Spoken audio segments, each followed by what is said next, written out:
아브람 카이퍼 같은 경우는 신학 사적으로 독특한 인물이죠. 왜냐하면 그는 신학자였으면서 그다음에 헤르만 바빙크는 참 아름다운 신학자예요. 저는 그 바빙크를 이야기할 때 그의 신학은 참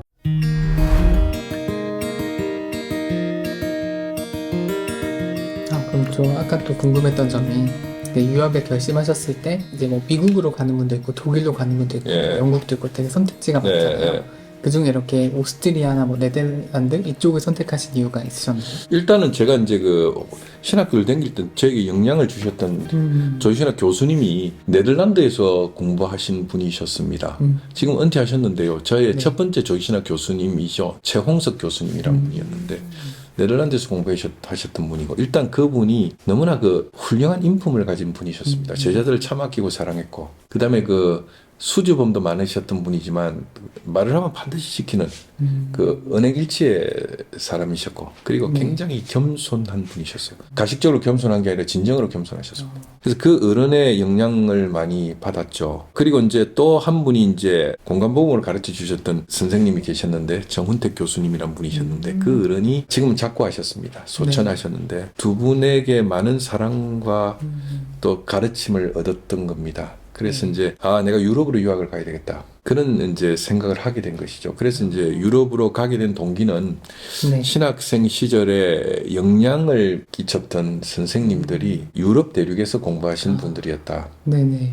겁니다. 그리고 또 이제 한 분은 우리한테 시간 강사로 오셨는데 독일 하이델베르크 대학에서 에드워드 벨이라는 신학자를 받고 공부를 하셨어요. 에드워드 벨의 구원론을 가지고 학위를 받고 오셨는데 에드워드 벨이 이제 그 19세기에 그 콜브리게 학파의 신학자로서 19세기에 리츠 학파에 대항하는 중요한 어떤 신학의 역사의 흐름 속에 있었던 인물입니다. 사실 콜브리게라는 인물은 상당히 사장되어졌던 인물들 가운데 한 명인데 콜브리게가 세상에 빛을 보게 된 것은 칼바르트가 19세기 프로테스탄트 신학 역사에 대한 책을 썼는데 거기에서 콜브리게를 다루면서 19세기 존재했던 가장 위대한 개혁파 신학자라고 소개를 합니다. 그러면서 이제 콜브리게가 세상에 빛을 본 이래로 콜브리게와 그의 학파에 대한 관심들이 있었는데 그 선생님이 이제 하이델베르크에서 콜브리게 학파의 신학자 에드워드 벨을 공부하고 오셔서 우리 시간 강사로 오셨죠. 그래서 그런 분들의 영향을 받았던 겁니다. 그래서 제가 뭐 이렇게 독일이나 영국 이런 데 유학하신 분들을 많이 뵀는데 네덜란드에서 공부한 선생님을 또 처음 뵈가지고 네덜란드에 대해서 제가 아는 거는 그냥 종교개혁기 정도? 예. 밖에 기억이 안 나거든요. 예. 그래서 그 이후에는 어떤 신학들이 거기서 좀 발전을 했는지 또 다른 대륙들이랑 어떤 특징이 있는지 이런 게 궁금하더라고요. 네덜란드 이제 신학적 전통, 영성적 전통이 있지요. 우리가 네덜란드 신학의 영성적 전통으로 우리가 흔히 세상에 많이 알려져 있는 그 영성가는 토마스 아켄피스가 있습니다. 그 이미타초 그리스티, 네, 그리스도를 모방한 본받아. 네. 그리스도를 본받아라는 책이죠. 이거는 뭐 신교와 구교, 가톨릭교와 개신교가 모두 그죠. 네. 아주 그 아름다운 영성의 책으로 공유하는 아름다운 책이죠. 네덜란드의 어떤 영성 신학의 하나의 어떤 알려진 인물 중에 한 사람입니다. 물론 그 토마스 아켄피스의 영성에 종교개혁자들이 영향을 많이 받았습니다. 데보지오 모데르나의 전통이죠. 그 오늘날의 헌신이라는 네. 영성신학입니다. 거기에 영향을 받았던 대표적인 인물이 장 깔뱅이죠. 그리고 이제 그 네덜란드의 이제 전통은 이제 소위 말하자면 이제 종교개혁 이후에 개혁파 정통주의 신학이 이제 독일의 북부에서 형성된 것과 더불어 강력한 영향력을 행사하는 이제 개혁파 정통주의가 거기서 형성되었던 거고요. 뭐 그런 전통도 있었고 쭉 넘어오면서 이제 19세기에 들어오면 이제 그 뭐 우리가 19세기에 태어나서 20세기 초반기에 세상을 떠난 헤르만 바빙크 그다음에 많이 알려진 인물이죠. 그다음에 아브람 카이퍼 이런 인물들이 이제 그 한국 교회도 많이 알려져 있고 19, 20세기에 네오 칼빈주의를 형성하는데 중요한 역할을 했는데 그 전통으로부터 또 걸출한 신학자들이 등장하게 되는데 해리 코르넬리우스 베르카우어라든가 이제 그런 신학자들이 등장하게 되고 그리고 한국에서는 거의 안 알려져 있지만 그 아로놀트 판 룰러 몰트만의 선생인 아로놀트 판 룰러 외리게 몰트만이 자신의 두 명의 선생을 꼽을 때 한 명은 독일의 개혁파 신학자 오토 베버 또 한 명이 이제 네덜란드 우트레흐트의 신학부 교수였던 아르놀트 판 룰러 또 이제 그 레이든 대학에서 가르치다가 이제 지금은 세상을 떠났던 코르넬리스 헤이코 미스코테 그다음에 이제 흩어지는 교회라는 유명한 책을 쓰면서 20세기 그 선교적 교회론의 토대를 놓았던 요한네스 후큰데이크 흩어지는 교회 뭐 한국엔 호컨다이크 이렇게 알려져 있는데 요한네스 후큰데이크 이런 인물들이 이제 네덜란드 신학적 전통에서 이제 등장했죠. 그 외에도 이제 뭐 유명한 학자들이 있습니다. 예를 들면 그 헤이코 오버만 같은 인물, 헤이코 오버만이라는 유명한 그 교회 사가고 신학자가 있죠. 이런 분들이 이제 네덜란드 신학적 전통에서 등장했던 신학자들입니다. 그 다음에 구약학자들 중에서는 이제 뭐 프리젠이라든가 훈네벡, 한국의 굿네벡이라고 해요. 훈네벡 이런 인물들이 이제 네. 네덜란드에서 등장했던 인물들이죠. 아브라함 카이퍼 같은 경우는 신학사적으로 독특한 인물이죠. 왜냐하면 그는 신학자였으면서도 네덜란드 수상으로서 활동했고 그런 이력을 가진 신학자가 흔하지는 않습니다. 실질적으로 그는 자기가 갖고 있는 기독교 철학 내지는 기독교적 정치 사상을 실제로 네덜란드의 그 교회와 사회 속에 구현하기를 원했던 것입니다. 그런 맥락에서 그가 이제 암스테르담 자유대학교를 개교할 때 했던 유명한 연설, 그게 이제 영역 주권에 관한 연설이죠. 그래서 그의 이제 사상을 소위 영역 주권 사상이라는 사상으로 네. 표현하고 있습니다. 그 영역 주권 사상이라는 것은 뭐냐면 우리 삶의 모든 영역에서 창조주이신 아버지 하나님과 구속주이신 아들 하나님과 성화주이신 성령 하나님께서 이것이 내 것이라고 말하지 못할 영역은 단 1인치도 존재하지 않는다. 그러므로 우리 삶의 모든 영역에서 하나님께서 우리에게 이 세상에 요구하시는 선한 질서를 세우자는 거죠. 그 영역, 하나님의 통치를 확립하자. 하나님의 선한 질서를 이 세상에 구현하고 세우자. 그리고 이 일에 그리스도인들이 도피해가면 안 되고 적극적으로 모든 삶의 영역 속으로 나아가서 하나님의 통치를 이루고 성취하는데 헌신하고 투신해야 된다. 왜냐하면 계몽주의 이래로 많은 기독교인들이 어떤 그 계몽주의의 어떤 그새 물살 속에서 다 교회 담장 안으로 후퇴해 들어갔기 때문에 이 세계가 세속화되었다. 그래서 교회 담장 밖으로 나와서 모든 영역으로 적극적으로 들어가서 하나님께서 원하시는 질서를, 정의와 사랑의 질서를 수립하고 확립하자. 이것이 이제 아브라함 카이퍼가 이야기했던 영역 주권 사상이죠. 그리고 그런 이제 그의 이제 그 가르침이 자유대학을 형성시켰고 또 기독교 철학이라는 것을 형성시켰습니다. 그러니까 재미난 것은 크리스찬 필로소피 아니면 그 크리스틀리히 필로소피라는 이런 말을 그 쓰는 두 교파 진영이 있어요. 화랑개혁파가 그 말을 쓰고요. 그 다음에 그 로마 가톨릭에서 예수회가 그런 말을 씁니다. 왜냐하면 소위 말하자면 이제 이 양대 진영에서는 기독교 철학자라고 말하는 사람들이 배출되어져 나왔던 겁니다. 근데 사실 기독교 철학이란 말은 19, 20세기적 맥락에서는 좀 생경한 그 개념이에요. 신학이고 철학이지. 그게 기독교 철학, 그리스도교 철학 이런 그 중세도 아니고 그죠. 가이퍼의 전통 속에서는 기독교 철학이라는 게 형성돼 나왔고 이제 예수의 전통에서 나오게 되는데 그래서 이제 그 이후에 이제 가이퍼의 전통에서 나왔던 대표적인 기독교 철학자 헤르만 도이베르트라든가 그 이후에 이제 요즘 막 왕성하게 활동하고 있는 학자 중에 칼빈 신학교 교수로 있는 뭡니까 제임스 스미스 같은 인물들, 그다음 니콜라스 월터스토퍼 이런 인물들이 이제 등장하게 되는 거고 예수의 전통 속에서는 이제 로마노 과르디니라는 인물이 있습니다. 미넨 대학의 기독교 철학 교수였죠. 그 이후에 이제 르네 지라르 같은 인물들이 이제 등장하고 있는데 재미난 것은 르네 지라르에게 명예신학 박사를 제일 먼저 줬던 곳이 자유대학이고 그 다음에 티빙겐 대학에 주게 됩니다. 그리고 제가 유학 시절만 하더라도 지라르에 대하여 굉장히 파이오니아적으로 연구하는 게 인수부르크 대학교 신학부였는데 그 라이문트 슈바그라는 교수가 있었는데 그 인수부르크 대학하고 인수부르크 대학 신학부하고 암스테르담 자유대학의 파스칼 연구소가 홈앤드 어웨이로 지라르 학회를 했던 거죠. 그래서 이제 기독교 철학의 전통이라는 게 이제 네오 칼빈주의 전통과 예수의 전통 속에서 형성되어졌기 때문에 그래서 기독교 철학의 용어를 이 두 진영에서 쓰는 거죠, 사실은. 그런 의미에서 카이퍼의 영향력이 여전히 있는 겁니다. 있는 것이고. 그 다음에 헤르만 바빙크는 참 아름다운 신학자예요. 저는 그 바빙크를 이야기할 때 그의 신학은 참 아름답다. 왜냐하면 바빙크는 어떤 학파의 신학을 대하더라도 자기 파의 신학의 관점에서 아전인수격으로 그 신학을 해석하지 않습니다. 그가 그 슈라이어마 해석을 가지고 카이퍼와 서신을 교환한 게 있는데 슈라이어마에 대해서 바빙크가 너무 그 좀 좋게 이야기하는 거 아니냐라는 그 카이퍼의 우려 섞인 편지를 바빙크가 받게 되었는데 바빙크가 거기서 답장하기를 저의 1차적인 관심사는 슈라이어마가 생각하는 슈라이어마 사상을 그의 결대로 이해하는 거라는 거죠. 그가 생각하는 사상을 그가 왜 이런 생각을 했는지를 그가 사고하는 방식으로 이해해보고자 노력하는 거라는 겁니다. 그래서 이제 나와 경량을 달리하는 신학학파나 신학 이론을 만나더라도 일단 그 신학으로부터 유익하고 좋은 점을 먼저 보고자 하는 거죠. 이 신학이 교회와 세상을 위하여 어떤 순기능을 할 수 있는가를 먼저 보는 겁니다. 그리고 나서 그 신학이 갖고 있는 결점이나 약점이 발견되었을 때는 성실히 그것이 어떤 약점을 갖고 있는지 비평하고 보완해야 되는지를 말하는 거죠. 이것이 바로 선별적 비평의 방법인 겁니다.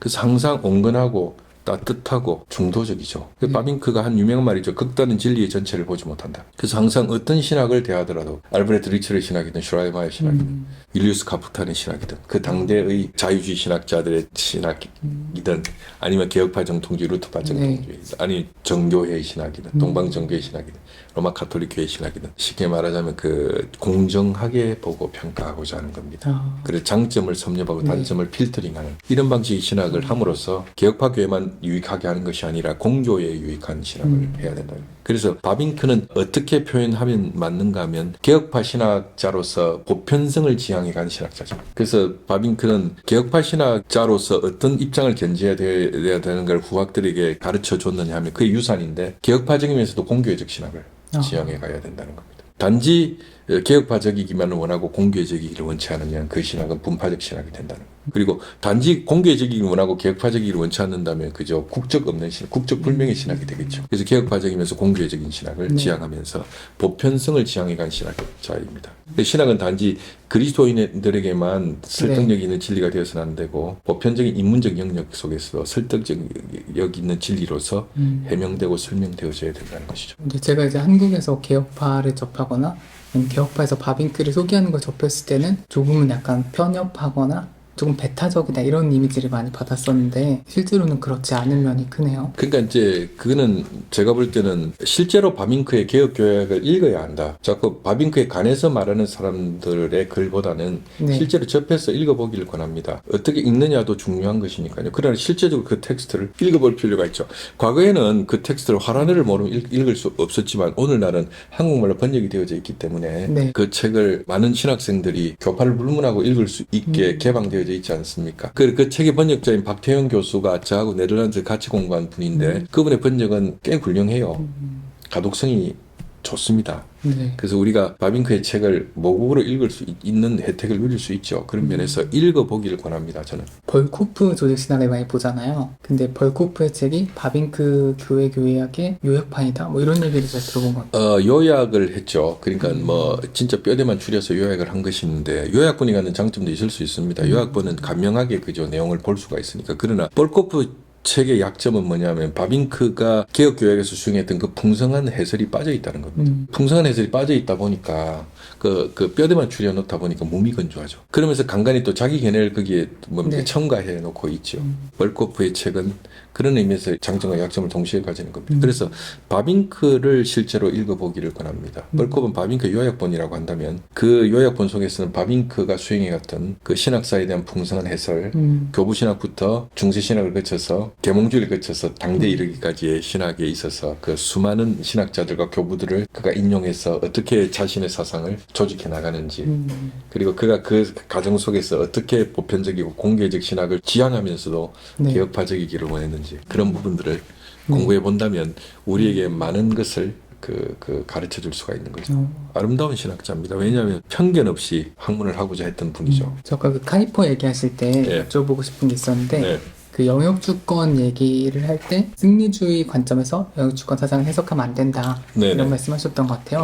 미국의 그 네오칼빈주의자고 저명한 학자였던 리차드 마우가 한 이야기입니다. 아브라함 카이퍼의 그 영역주권 사상을 기독교 제국주의적 관점에서 이해를 하면 안 된다 그러는 거죠. 왜냐하면 모든 영역에서 그리스도의 주권을 세우자 좋은 이야기죠. 우리가 신학적으로 좋은 이야기입니다. 우리가 이것 자체에 대해서는 크게 문제를 삼을 것은 없고 맞는 말이죠. 맞는 말이지만 이게 이제 19세기에 이제 한참 그 서구에서 식민지 경영을 하고 제국주의를 하던 시절에 문화개신교주의라는 게 등장하지 않습니까? 문화개신교주의라는 건 뭐냐면 리첼 학파죠.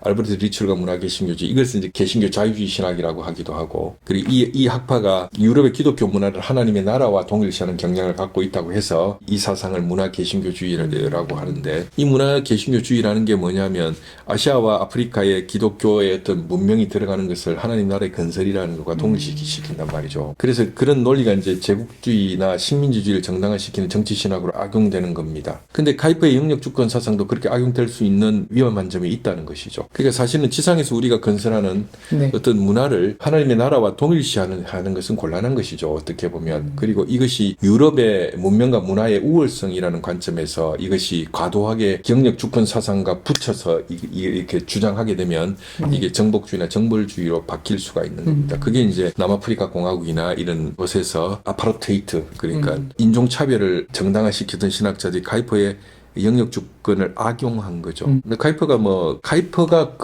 그렇게 네. 인종차별적으로 영역 주권을 말하지는 않았지만 그것을 해석하는 사람들이 그런 식으로 해석을 해서 그 논리를 악용한 겁니다. 그렇기 때문에 아브라함 카이퍼는 자유대학에서 영역 주권에 대한 그 연설을 하면서 십자가에 달리신 주님에 대한 이야기를 하죠. 십자가의 그 피 흘림 아래에서 우리가 당신의 사역을 수행하기를 원한다는 이야기를 하면서 십자가에 달린 주님의 희생과 관계된 이야기를 하면서 어떤 승리주의나 어떤 제국주의와 관계된 그런 어떤 논의를 연상해서 그렇게 했는지는 모르지만 어쨌든 그런 논리를 카이퍼는 차단하고 있습니다. 그런 방식으로 이해를 하면 안 된다는 이야기겠죠. 그래서 영역 주권 사상은 우리가 어떤 그 승리주의적 맥락에서 적용해서는 안 될 것 같습니다. 더군다나 오늘날 우리는 다문화 다인종, 그죠? 네. 다 종교의 시대를 살아갑니다. 그렇기 때문에 이 영역 주권 사상은 기독교가 이 세상 속에서 헌신과 봉사의 마음을 가지고 이런 사상을 견지한다면 참 유익한 사상일 수 있겠죠. 그러면 우리 기독교인들이 이 세상에서 빛과 소금의 역할을 하겠지만 네. 이걸 가지고 문화 제국주의적 관점을 띠게 되면 무례하고 무도한 기독교가 될 겁니다. 최근에 이제 뭐 완전 요즘 최근은 아니지만 한국에서 하나님 나라 운동 이런 게 계속 네, 이야기가 네. 됐었잖아요. 네네. 근데 저는 이게 약간 영역 주권이랑도 좀 닮아있다 이런 느낌이 드네요. 하나님 나라 운동이라는 게 하나님 나라라는 게 성경에 나오는 이야기고 예수님께서 핵심적인 메시지가 하나님의 나라니까 네.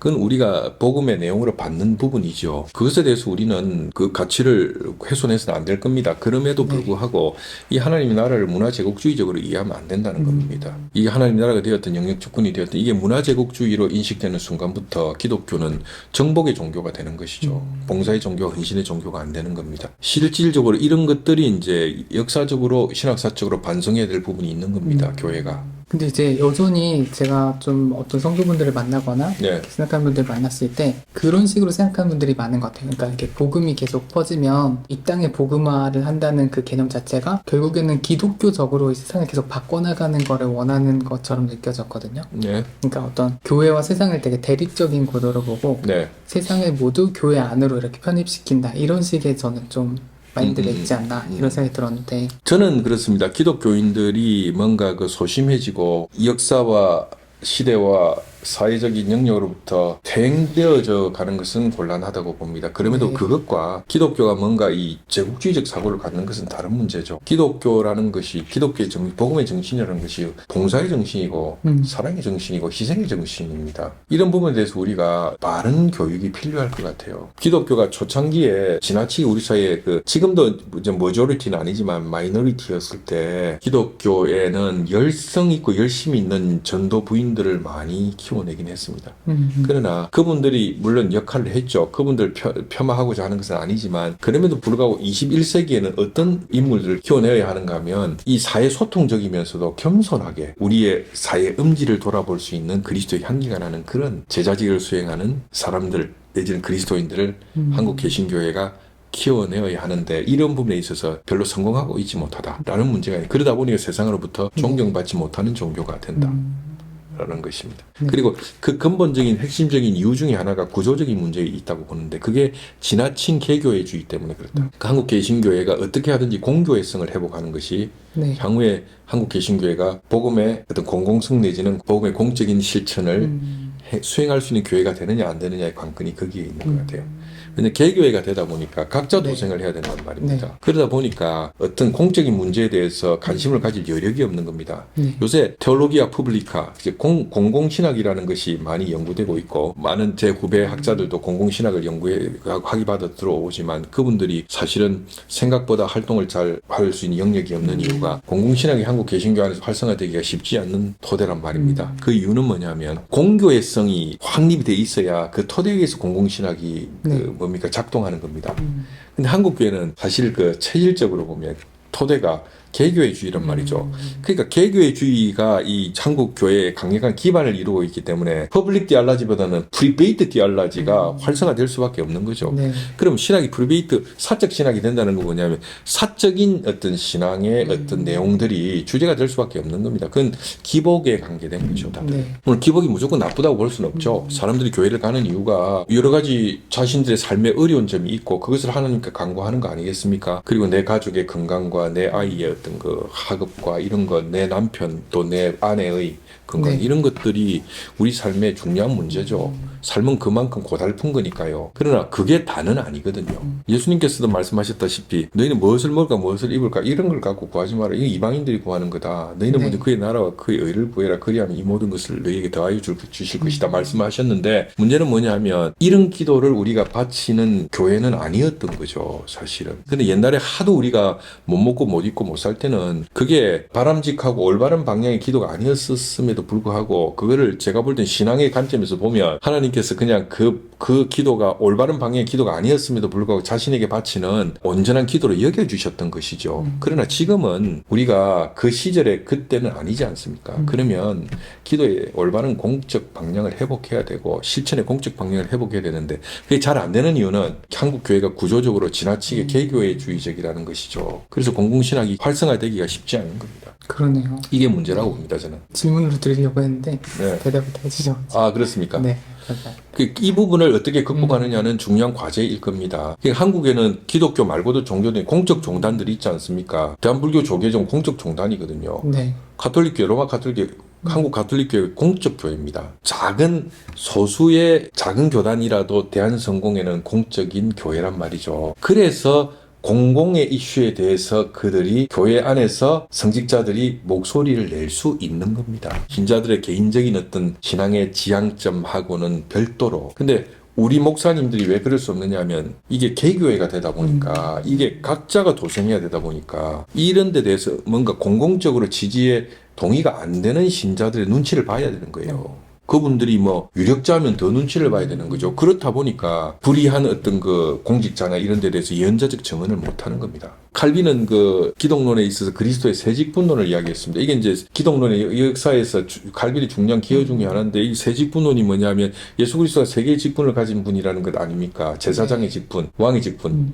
선지자의 직분입니다. 이 세 개의 직분을 가진 분인데 그 중에 이제 오피치움 프로페티쿰 선지자적 직분. 그러니까 교회는 그리스도가 세 직분을 가진 분이기 때문에 교회가 그리스도의 몸이라서 이 세 가지 직분을 교회가 그리스도의 몸으로서 수행을 해야 되는데 네. 왕이신 그리스도의 복음을 선포하는 것, 제사장 직분은 이 세상의 고난과 모순과 어떤 그 죄악에 대해서 교회가 뭡니까? 중재하는 것, 화해의 사명을 감당하는 것. 그게 이제 사제직 내지는 네. 제사장직이죠. 또 하나는 예언자직이죠. 예언자적 정언입니다. 이 시대를 향해 세상이 잘못된 꾸짖어야 되는 거죠. 꾸지람해야 되는 거죠. 예언자적 직분이죠. 그래서 개혁교회는 교회의 참담 표지로서 건징을 말씀과 성례가 건징이라고 해서 디스치플리나 건징을 참담 표지에 세 번째 표지로 집어넣고 있는 겁니다. 근데 네. 이게 건징이 왜 무력화되느냐? 이게 교회가 예언자적 정언과 관계가 있는 거죠. 20세기의 나치 시절에 폴 슈나이더라는 개혁파 교회 목사가 자기 교구에 있는 게슈타프 교인을 건징하는 바람에 순교당하는 사태가 발생하지 않습니까? 타협을 했으면 얼마든지 살아날 수 있었는데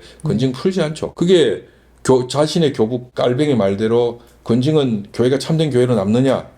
아니면 가짜 교회가 되느냐를 가름하는 시금석이란 거 아닙니까? 그의 스승의 가르침대로 그는 죽음으로써 그 진리를 정언했죠. 그게 공적인 문제와 다 연관이 되어 있는 겁니다. 네. 단지 우리가 건징이라는 것을 신자들이 개인적으로 잘못한 거 치리하는 거라고 생각하는데요. 그렇지 네. 않습니다. 세상을 향한 예언자적 정언과도 관계가 있죠. 세상을 꾸짖고 건징하는 겁니다.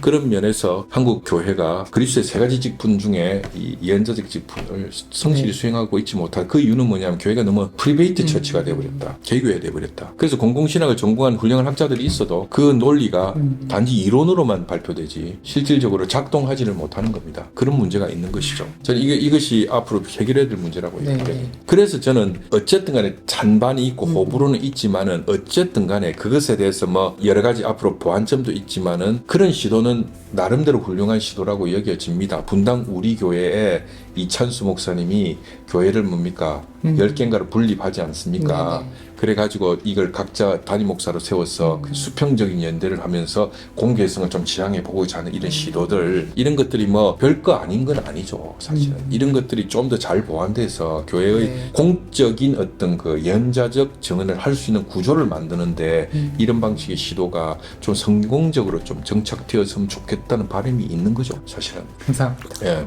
네, 그래서 오늘 되게 좋은 얘기, 유익한 얘기 많이 나눠주셨는데 네. 혹시 간단하게 소감이나 마지막으로 하고 싶은 말씀 있으신가요? 오늘의 신학 공부에서 출연하게 된 것을 기쁘게 생각하고요. 저를 캐스팅 해주셔서 감사하고 즐겁고 유쾌한 시간이었습니다. 제가 뭐 여기에 또 나올 수 있는 기회가 있으면 또 나와서 여러 가지 어떤 고민, 신학적 고민과 한국 네. 교회와 사회를 위한 신학적 고민과 신학적 담론을 좀 소통할 수 있는 기회가 다시 주어진다면 제가 가진 어떤 그 지식의 한계 안에서 또 네. 경험의 한계 안에서 성실히 임하도록 하겠습니다.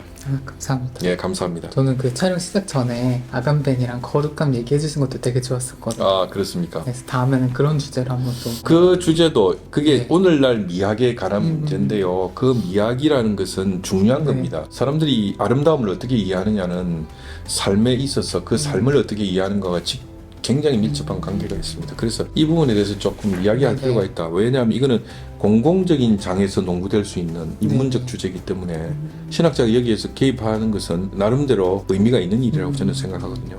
예. 네. 그래서 다음에는 좀 그런 이제 질문들로 한번 또 대화를 준비해 보도록 아이, 하겠습니다. 감사합니다. 감사합니다. 아이, 고맙습니다. 네. 그래서 저희가 오늘 준비한 영상은 여기까지고요. 다음에 또 좋은 컨텐츠로 돌아오겠습니다. 감사합니다. 감사합니다. 감사합니다.